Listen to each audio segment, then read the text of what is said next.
தேவர்மான்ல ஒரு ஷெட்யூல் முடிஞ்சது. Okay sir. பல சிக்கல்கள் இருந்தது, அதெல்லாம் கிளியர் பண்ணிட்டு கூப்பிடுறாங்க. இப்போ முடிச்சுக்கலாம் அதன்னு சொன்னேன். இப்போ எப்படி நான் கோவச்சிக்கிட்டு போகணுமா, மற்றவங்க பார்க்கும்போது கொஞ்சம் அவங்க நம்புற மாதிரி இருக்கணும், கொஞ்சம் கதவு ஓங்கி அடிச்சுட்டு போயிருக்கு, நீங்கள் யாரையும் திட்ட வேணாம் அப்படின்னா. ஸோ அதுவும் ரிஹர்சல் பண்ணிக்கிட்டோம். நான் பண்ணிக்கிட்டு அவர் போயிட்டு அடுத்த ஷெட்யூலுக்கு வர்றாரு. வந்ததும் இப்போ என்ன எடுக்கிறோம் அப்படின்னாரு. அப்பா எனக்கு ஒரு வேண்டுகோள் அப்படின்னாரு. ஏதோ வைய போறாரு, ரொம்ப அகராதி பிடிச்ச அகராதி பசங்க நீங்கள்லாம் இப்படிலாம் பண்ணக்கூடாதுன்னு ஏதோ கொடுக்க போறாருன்னு அட்வைஸ் கொடுக்க போறாரு நினைச்சேன். நான் நடிச்சே ஒரு 7-8 மாசம் ஆச்சு.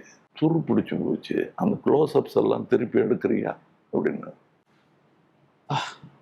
எந்த க்ளோஸ்அப்புங்க? ஏன் க்ளோஸ்அப்டா, நீ டெய்லி நடிச்சிட்டு இருக்க அப்படிங்கிறாரு சார்.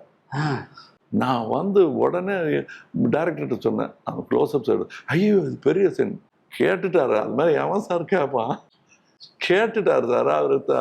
அவருக்கு என்ன வேணுமோ எடுத்து கொடுக்கலாம். கண்டிப்பா பெட்டர் பெர்ஃபார்மன்ஸ் தான் வரும். உங்களுக்கு புரியுதுங்களா? புரியுது சார். அந்த மாதிரி இடத்துல இருந்து அதெல்லாம் பார்த்துருக்கேன். ஸோ இது இம்பாசிபிள் ஒன்றும் இல்லை, பாசிபிள். புரியுது. அப்ப நீங்களும் பரதன் சாரும் சேர்ந்து அது மறுபடியும் எல்லாமே.